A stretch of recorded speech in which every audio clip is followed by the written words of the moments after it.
उपस्थित सर्व मान्यवर, आजच्या कार्यक्रमाचे उत्सवमूर्ती डॉक्टर नितीनजी ढेपे, माझे मेहुणे, त्याच्या अगोदर माझ्या आत्याचा मुलगा, यांना प्रचंड बुद्धीची वरदान परमेश्वराने दिलेलं आहे. एक डॉक्टर साहित्यिक असू शकतो, एक डॉक्टर लेखक असू शकतो, एक डॉक्टर यशस्वी व्यावसायिक असू शकतो, एक डॉक्टर बांधकाम व्यवसायामध्ये सुद्धा जाऊ शकतो आणि एक डॉक्टर CA सुद्धा चांगला अभ्यास करू शकतो. हो सॉरी, शेती राहिली. एक डॉक्टर यशस्वीपणे शेती सुद्धा सांभाळू शकतात.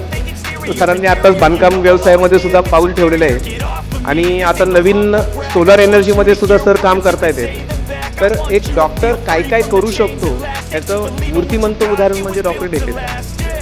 डॉक्टर, तुम्हाला प्रत्येक गोष्टीसाठी, प्रत्येक व्यवसायासाठी खूप खूप शुभेच्छा. आज तुमचा 50वा वाढदिवस. आज आपण समाजासाठी, कुटुंबासाठी फार मोठं योगदान दिलेलं आहे. पण या सगळ्या गोष्टी करत असताना आपण आपल्या आरोग्याची सुद्धा तेवढीच काळजी घ्यावी, ही फक्त मी तुम्हाला विनंती करतो. व पुन्हा एकदा तुम्हाला 50व्या वाढदिवसाच्या खूप खूप शुभेच्छा. धन्यवाद.